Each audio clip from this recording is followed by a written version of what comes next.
The Paddy Power Half Hour on Off the Ball. With Paddy Power, the greatest football partnership since Shearer and Owen. Well, hi there and welcome along to the Paddy Power Half Hour on Off the Ball. I'm Thom Malone, joined this week by Diallo and Enda Coll. How are you guys? Hey, Tom.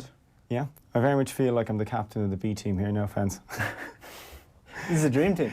Absolute dream team. There's definitely nothing bigger or better on in the office today. No. 100%. Our shirts. But yeah, well, I other mean, than that, people definitely aren't taking days off because it's Christmas. There's 100%. There is, that's what's going on here. This is a first choice situation. Of course, our football coverage is brought to you with thanks to Paddy Power. For information, of course, on responsible gambling, make sure you visit dunlewy.net. And a reminder as well, the next 25 minutes or so will feature quite a lot of chat about gambling. So if that offends you or upsets you in any way, perhaps just go somewhere else for a few minutes, but make sure you come back for all the awesome content on OTB. Right, we're going to start at the sort of most obvious point early on Saturday. Everton up against Chelsea. Everton, no manager, in the relegation zone. Chelsea to come as well. What do you make of this, Raf? it's an interesting one. We don't know what Duncan Ferguson's going to be like as a caretaker. I would be particularly possibly scared of him based on his playing career. But he hasn't done any media work pretty much whatsoever. He's been at Everton in that. He doesn't do it as well. Yeah, he's not. He was never. I think he was always a little bit media shy anyway. But he had a particular reputation on the pitch, obviously, as being one of those cult hero kind of hard men. So as a caretaker, it's hard to gauge what he's going to do, either tactically or even as a manager. Will there be a new manager bounce? We didn't see it at Arsenal last week, or even actually last night either, which I thought might come about, whether it's interim or caretaker. Chelsea are going well. They got back to winning ways during the week. You would fancy Chelsea based on recent form, but there is that outlier, of course, of it's hard to gauge whether Duncan Ferguson actually will make any significant changes behind the scenes in the day or two that he's actually been in charge. Yeah, and the problem with Silva probably, there was just no real shape there, was there? So it's like, what can Duncan Ferguson, like he's been there for quite a long time. Yeah. And Marco Silva, he's been unlucky this year with injuries in the midfield especially. They haven't really had a first string of centre midfielders with Sigurdsson and the rest of them being out injured at time to time. They never really had, they didn't have Andre Gomez at all this season. So they've been unlucky in that sense, but he spent enough money that he should have a better midfield anyway. Yeah. So he's really, his reign has been a failure at Everton. And one thing I'll be looking at under Duncan Ferguson now going forward is, are they going to show a willingness to try and bring a bit of pride back to the jersey at Everton? Because Marco Silva has one of these records. It's something that you don't really want as a manager, and it's something that is maybe a downfall of the players as well, is that when they went behind this season, they haven't won a game. And he has the second worst record in the Premier League history of across the board for when he was in charge of Hull, when he was in charge of Watford. He just couldn't get his team to come back after they went 1-0 down. So that's something you might want to see a change under Duncan Ferguson. And if anybody can scare the players enough to try to do that, you think as a character that's what he should be able to do. And additionally, as a second point, great point about I suppose his trend in terms of not being able to change a team kind of mid-game, but also if you look at his career at Watford and Hull, makes an impact initially. And then, if you remember Hull, everybody was talking about him. They still went down. Watford, I think it was 8 games in, he gets linked with Everton, and then I think they didn't win their next 11 games, so they won 1 from 11, and then he got sacked, and obviously Everton picked him up. So, in terms of his own kind of career trajectory, it seems, and he did okay at Everton at the beginning, it seems he makes an initial impact, is not able to sustain it in any way whatsoever. I mean, there's talk of Pereira coming in. Is he a guy you're familiar with? The Portuguese guy, he's managing over in China at the moment. But generally, from what I've gauged he's managed clubs that are challenging for the league. So in Turkey, Fenerbahce a few years ago. There was Porto, because he would have followed on Andre Villas-Boas, and they would have been going well at the time. Everton are in a very, very different predicament. It's why you might look at, say, someone like David Moyes, who did the same at West Ham, who previously had a job at Sunderland, who were always struggling towards the bottom. And then also his time at Everton, this was a club that was struggling, and he managed to stabilise them, obviously in a very, very different era, and then turned them into a club that's kind of 6th or 7th in the league. Okay, 2 predictions, right? 2 predictions each. How does this go on Saturday? And also, who gets the Everton job? Do you want to go first, or will I? Actually, Chelsea win. Chelsea win. That's straightforward. Yes, and then to get the Everton job short term, it seems like if Dave Boyes is not in a job, and you would think in that situation they would have appointed him straight away, I'm going to go for Vitor Pereira, because he seems to be the name that's being put out there, and who knows how he'll do. I would have my doubts of how he'll do, but he seems to be the person in line at the moment. What about you, Enda? I'm going to go for a Chelsea win as well, just because narrow, easy. It'll be 2-1, because Everton did show signs of improvement in the last 2 games. I know they got thrashed against Liverpool, but they actually did fight back well enough in that game. I know Liverpool had a weak enough side out, but I would say with Tammy Abraham back fit for Chelsea, he seems to be a vital player for them this year, so I can see them winning that one. The manager's a little bit more complicated, because it seems to be there's a lot of power struggle in the background of Everton at the minute between Farhad Moshiri and Bill Kenwright. So Bill Kenwright wants David Moyes. He's kind of the old institutional manager. Bill Kenwright fancies a more traditional manager who's going to stabilise the club, whereas Farhad Moshiri, he's the one who brought in Ronald Koeman, he's the one who brought in Marco Silva. He fancied Marco Silva a lot as well, so he wants to bring in another manager of that ilk that's going to come in and try to revolutionise the club, bring in new managers. So Vitor Pereira is the left field option, which I would say Farhad Moshiri fancies him. Also being linked with is the River Plate manager, Guerrero. So he's River Plate's most successful manager in their history, so he's also that's what it's real a possibility. Like. Who knows who's going to get the job? I would say no manager in their right mind should take this job before they're finished this run of fixtures. They have Chelsea, Leicester, Arsenal and United still to come.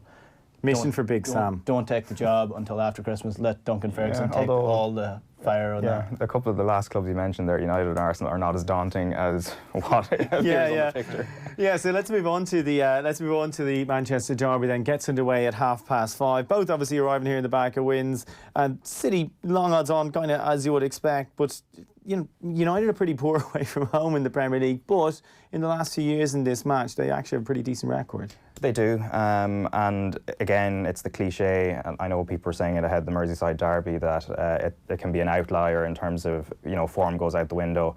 Obviously, Everton were going that badly, it didn't matter. As you said, Manchester United's away form is poor, but they're not exactly travelling far, they're travelling across the city. This is true. That also helps. It's a bit of a trek across the city of Manchester now. I mean, the trams and that, depends on when you get. And the bus links out to that stadium, they're not great. No, they're not great. You'd think they would have sorted that. All those unexpected issues might actually play a part. But it is an outlier. But again, maybe it suits Manchester United in a way. Not against smaller clubs that they travel against away from home, but they are built to be on the counter, especially Pogba leading the team, especially if he doesn't make it back in the next wee while. But the pace of Rashford, he seems to have rediscovered his form. Martial appears to be back for this game as well. And if they sit back, as they did, say, against Liverpool, they actually performed reasonably well in that game before Lallana caught them out towards the end. They have a chance. I would still fancy Manchester City, but I think they're not out of it. Yeah. What do you make of this game, Enda? It just depends how United set up and how the attitude of the players matches the way that the team is set up as well, because during the week we saw a high intensity press. They were getting the ball out of their feet early up to the wingers who can do damage, and it was obviously a game plan to get the ball out to the likes of Daniel James and Rashford out the wings to go at the fullbacks. And if they can get that done again this week, then Daniel James can do some damage down that right side where City are vulnerable at the left back. But too often this year we've seen Manchester United be sluggish, be slow on the ball, taking too many touches, and that's where they City turn will in. kill you though. That's where, exactly. That's where United turn into a mid-table side, is when they start slowing down the play, because they don't have the players to play those passes. The likes of Fred, the likes of Pereira, and McTominay. McTominay's a good player, but he's not a playmaking midfielder, so he's not going to do damage to you. So if United are sluggish in the ball, Man City are going to eat that up and they're going to break on the counter. And again, the right-hand side is where Man City can do damage as well. With, I would say, Ashley Young's probably going to start there. So Bernardo Silva against Ashley Young, you'd fancy who wins? Bernardo Silva. Okay, no, between Bernardo and Ashley Young, I think we'd be on that. I mean, there's a touch of where the City kind of go from here as well. They just need to go on a really hot streak at the moment, don't they? Do they have any sort of chance of frightening Liverpool? 100%, but again, I have a bit of a feeling, and it's, John Giles is making the point actually that the gap, it's probably too big at this point. Now again, it's 11 points, and we've seen gaps like that fall apart. Like obviously there's the example in Newcastle many moons ago where I think there were 12 points clear. United closed them in. I thought you were going to do the impression there for a sec. Go on. I cannot. Okay. But I think Liverpool are made of sterner stuff than that Kevin Keegan team, and this, the thing that Man City really want to win is the Champions League. I just wonder, will their focus switch at some point once the last 16 ties begin, and that becomes the thing they really focus on, because that is what the owners want. It's to become a European super club. They've achieved everything. Global conglomerate. That's why they're getting these 500 million quid in, these buildings in New York and the like. That's even for Pep Guardiola, like, it's a long time since he did well in the Champions League, so there's that extra motivation, whereas in the Premier League they have done everything, and given the gap that's there, of course, look, they're professionals, they're going to keep going for it, but and they like beating United. And they like beating United, but I think at some point their focus is going to switch. But they'll win this? Yes, they're going to win this. I think it'll be a draw. United have performed quite well against the bigger sides, and they're kind of set up to do that as well. There's a suggestion that that's the kind of manager that Ole Gunnar Solskjaer is. Like, he just likes to have a solid team and then attempt to hit. It's been a bit of a roundabout for United. They've gone from being flat trap bullies to being a team that's perfectly set up to frustrate the bigger side. So it's hard to know. I would go a draw on this one. Yeah. All right, let's move on to, the league leaders, Liverpool. They're off to Bournemouth. Look, bottom... This is a pretty straightforward win, isn't it? And the thing about Liverpool, and they talked so much about the, December they have and these potentially 12 games or whatever, it's actually pretty straightforward for them fixtures-wise until after Christmas, though, isn't it? Yeah, and their momentum has been brilliant thus far, so I wouldn't worry about them. And also, I think the point was being made midweek as well. There were changes made. Shaqiri started Origi, and they both, they're going to be inconsistent if you play them over a 10-game stretch, but if they're able to come in and contribute, as Origi did in the Champions League run last season, they're well able in terms of, again, with a fairly small squad, to rotate every now and again. There's a couple of positions like left back, where Andy Robertson doesn't seem to have an obvious deputy, but they're able to mix and match a little bit. And if Shaqiri and Origi are able to fill in when particularly Salah and Firmino need to be given a rest, because I think Mane seems indispensable at this point. I suppose that's one of the things about Liverpool this year. It's like, it's not Salah it's indispensable, it's Mane, isn't it? Yeah, and I think if I were Jurgen Klopp, firstly, I wouldn't be sitting here talking about the game. If I was Jurgen Klopp. If I were Jurgen Klopp, I would be resting Salah for the rest of the December and make sure that his ankle gets back to full strength, because that seems to be the issue with his form this year, is that he got that ankle injury and hasn't fully recovered from it. So they don't really need Salah to get points on the board, because Origi is the kind of game where you'd actually just give him a run, because Bournemouth are terrible. Like, yeah, there's an argument to be made for that. There's also an argument that you could play the same side that played against Everton during the week and still get if they got 5 result against Everton, what are they going to get? Yeah, exactly. I think it's fairly straightforward for Liverpool. Bournemouth have been pretty good against the bigger sides this year. They beat United this year. They're quite good against Tottenham as well. So. But they're on a really poor run. I think it's 4 games without a win. They're just really inconsistent this year, and they have been inconsistent under Eddie Howe, and that's probably why his reputation has kind of dropped a little bit from where it was a few years ago. I suppose that's one of the reasons he's probably not been mentioned for some of the jobs that are kind of out there at the moment as well. Yeah, he probably would have been favoured for this job if it was this time last year for the Everton job. Or even coming into the conversation for the Arsenal job. But I mean, I think the one job he left Bournemouth for a brief séjour was Burnley, and never really worked out. He was there for a while and then went back to Bournemouth, and that seems to be his natural home. He's just happy there. He's very happy there. He has a house there. He's happy. It's about the. What more do you need? Yeah, exactly. Anyway, just straightforward win for Liverpool. Yeah, 100%. Yeah. I'm gonna go over 2-1. Okay, Jose Mourinho's looking to get back on 2 winning ways. Look, up against Burnley, obviously at home, should be straightforward. But what went wrong during the week against United? Well, I didn't really see the full game. He suggested it was a slow start. Yeah, a slow start, and I heard Dele Alli saying something about arrogance as well, which I thought was an interesting point. Dele Alli said that arrogance may have come into it, or overconfidence, let's say, and it probably is. Like, if you win 2 on the bounce and you're going to a team that you feel like you should beat, then you probably are a little bit arrogant going into it. It was a slow start. United did catch them on the bounce at the start of the first half and the start of the second half. So that's where the 2 goals came. If Tottenham had played from the start like they did from the 10th or 12th minute onwards, they probably would have won the game. But they just weren't as good as we've seen of them in the first 2 games under Mourinho. And their defence has been leaky when you look at the results since Mourinho came in, which is a surprising thing. 10-6. Yeah.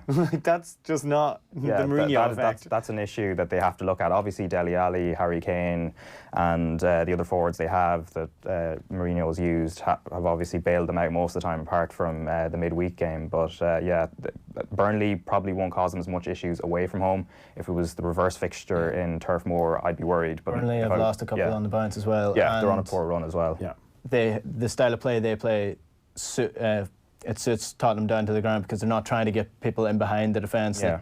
The Tottenham defence don't have much pace about them, but they're very good in the air. And that's where Burnley look to do the damage. So I would say Tottenham should be safe enough here. Yeah, lost 4 of the last 6. Burnley. Right, a quick one on Watford and Palace then. I actually thought Palace looked a bit of a bet in this, to be perfectly honest, around about 2-1. But and anything you like in this? Yeah, Palace. Palace in general this year. Yeah, they're just so likable, aren't they? They've been very, very good. Especially under the radar as well, I think, compared to other clubs. Very under the radar. They've been pulling off a few results, and Zaha is starting to get a few goals on his score sheet now, so he's starting to come into a bit of form as well. So I fancy Palace in this. Again, Watford are managerless. Again. How many of them? How many jobs are on the go at the moment? So, I can see this being a Palace result. They have been good away from home, funny enough, this year, and the last couple of years they have been better away from Selhurst Park. So it's a slightly strange one, but they're quite good. Yeah. Yeah, Palace as well. Palace, and also look out for Jeffrey Schlupp, who's scored a couple of good goals over the last couple of weeks as well. Just seems to be in good form. And obviously, as you said, Zaha seems to have, after all the summer travails of not getting the move to Arsenal, he seems to have finally found his feet again. Put his head down, work for the team, and realised Arsenal's not the place to be right now. Well, if anything, he's dodged a bullet, really. Yeah, 100%. Let's move on to Sunday. 3 games at 2 o'clock. We'll focus on Aston Villa and Leicester first. Leicester obviously into second place. What a story under Brendan Rodgers. I mean, it looks like he's negotiating himself a new deal as well to fend off interest for Arsenal. But he'd be mad to leave, wouldn't he? Oh, 100. Yeah, like the way it's going, it's almost reminiscent of the year they won the league in terms of the momentum they've been able to generate. I think they're on something like 7 wins in a row now, and they fell behind at Everton. I was watching that game on Sunday, and it's a test of a club that's on that kind of run to see how they respond, and they did, and they're going really well. I think Rodgers would be mad to think about moving now, maybe the next summer at the earliest, but he has some great players there. Obviously, everyone knows Vardy, and Ndidi's been impressive in midfield, and Soyuncu as well at centre back has been really, really impressive.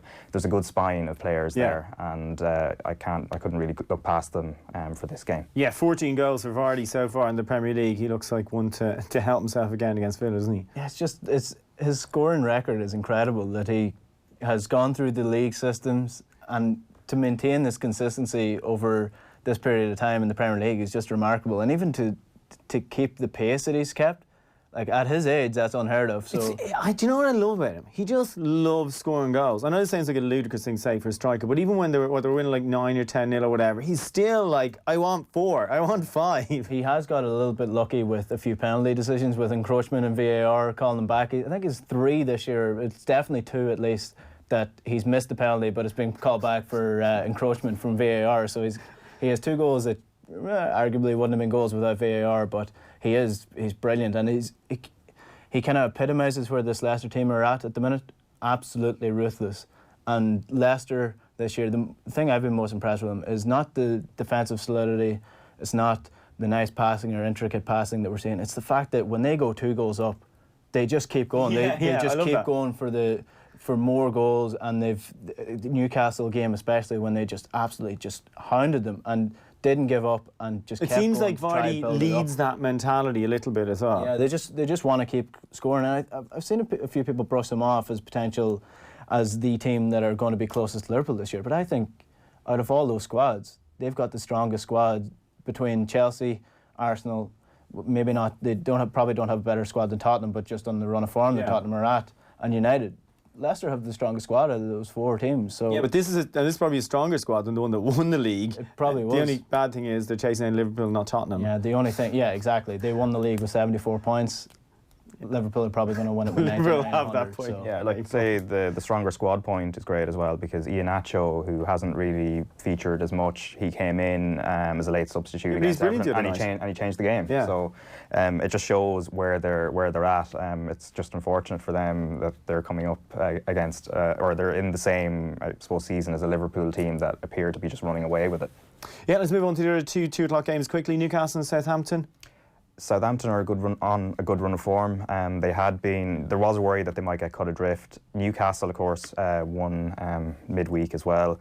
I am going to go for a draw. I think Newcastle will win this. Yeah. They've been very impressive the last couple of weeks. They seem to have their game plan down now. And with Saint-Maximin on the break, I think they can do damage to the Southampton defence. Yeah, I mean, Newcastle, so many people tipped them to go down when Bruce got the job. Now look how solid they are. Sheffield United, they'll be looking to bounce back against Norwich at 2 o'clock as well, can they? Yeah, and I think they will. Obviously they lost to Newcastle last night, but their general run of form and the way they've approached the season has been brilliant. Tactically, they're probably the most interesting club to watch as well, with their overlapping full backs, and obviously quite biased as well because we have a lot of Irish lads there at the moment. So, and Norwich at the same time, I watched them. They were impressive against Arsenal, but that is against Arsenal as well. That's it, Matt, they were saying that's against Arsenal. Though. It's against Arsenal with 4 of the worst defenders in the league as well, which made up one of the worst back fours, individual back fours I've ever seen. But yeah, I think it'll be Sheffield United, because Norwich's form otherwise has been kind of a bit up and down. Good stuff. A quick word from Enda, our official Celtic correspondent, because Rangers and Celtic face off in the Scottish League Cup final. Do you have a prediction for us in that, Enda? It's going to be a tough one. It's not going to be as straightforward as they have been in the past for Celtic, because Rangers are in a good run of form this year. Morelos is absolutely banging in the goals for Rangers They can name the prize for him at some stage in the next few months. Interestingly enough, there's been a lot of talk about Neil Lennon coming in. Will he do the job that Brendan Rodgers did? And Neil Lennon's built a squad that's much better than the one under Brendan Rodgers. They brought in El Younousi from Southampton on loan, and if Southampton are looking at his form now, they'll be wondering what kind of player he was for them, because he's been phenomenal at the left wing for Celtic. James Forrest has been the player of the season so far in the Scottish League, and Scott Brown as well has been excellent in the midfield. He just keeps going, so it's going to be tight, but I can see Celtic probably snatching this one as well. They're going to want to keep this run of trophies going and probably win a quadruple treble. Can you even now this season? Look, if it's quadruple treble, I don't think it even counts really. That's it. When you get into quadruple trebles. But it'll be quadruple treble and 10 in a row. Okay. So absolutely. You're going to need like that's a holy grail. Listen, well, like I remember the 1 in a row T-shirts. So like, you know, it just goes to show how things have changed. Neither club have done it. Rangers went 9 in a row and they were stopped. Yeah, I think that was when the Celtic got their 1 in a row T-shirts. At the end of the 90s. So yeah, this is Celtic's time to show if they can do it. Okay. 4:30 on Sunday, Brighton take on Wolves. You can catch commentary live on Off the Ball. Nathan Murphy and Gary Breen will be on commentary for us there. Wolves, do you think they can do this? Yeah, Wolves have been very, very solid throughout the season. They started a little bit slowly, but even, you know, you worried about them a bit when they're still involved in the Europa League and the group stages, because we saw Burnley struggle with that previously when they were in it. It's hard to manage, especially when you have a very small squad. But yeah, Wolves, I would fancy Wolves. They seem to be going well, and obviously there's some great players at the club as well. Yeah, absolutely. Brighton and Wolves? It probably could be the game of the weekend. Apart from the Manchester derby, just because of the way Brighton set up and the way Wolves set up, they're 2 teams that are probably going to go at each other for exciting teams. And Brighton have been quite good at home. I don't have the results at hand, but I'm pretty sure they've only lost once or twice so far under Graham Potter at home. So they were very good during the week, and Aaron Connolly especially was a standout player. Again, it was against Arsenal. So you don't know how asterisk. You just don't know how to look against into Arsenal. that. It doesn't count. It's like Alex Ferguson when he used to talk about Spurs apparently in the dressing room. I think it was in Roy Keane's book. It's Tottenham. It's like Tottenham lads. When you have a team like Brighton who are going to attack you, and you have that defence, you're always susceptible to a loss. And if you look at the first goal for Brighton, the defending was absolutely atrocious. So you don't know how far you would look into that win, but I think this is going to be a good game. I would go a draw though. Yeah, Brighton don't have that. Yeah, looking for a draw on that. Let's move on to Monday then. The team we've been mocking for the last half an hour. Arsenal head to West Ham, and West Ham, like, are they not a bit of a price at bigger than 2-1? Arsenal are even money here. I mean, they are almost the definition of disarray. Again. Yeah, it's been terrible, and you kind of thought, look, there'd be a new manager bounce, and we saw a draw in which they were lucky to draw at Norwich and continued their poor away form, and then midweek you think, okay, back at the Emirates, the safety of a ground that they generally do well at, and you know, Brighton do them, and Brighton have been a bit up and down as well during the season. Again, depends what back four he names, and it just seems, everything just seems muddled at the moment. There doesn't seem to be any leadership from the kind of directorial level. We don't have any ideas. There's a new manager coming in, that permanent full-time manager. And yeah, West Ham have been going poorly, but then they did win at Chelsea very recently as well. So it's so like it's 4 losses but a win over Chelsea. But then again, the West Ham hate Chelsea. So, but I don't know. For me at Arsenal last night, Aubameyang going off and taking a toilet break, I was like, that's almost, it's like you went over for like 2.5 minutes or something, and it just came back on. Like, well, I wasn't sure about Ljungberg. We spoke about him last week on the show and what he was going to bring to the Arsenal camp, and I didn't really know because we're all going off reports of what he was like with the underage teams, and then I saw his first press conference.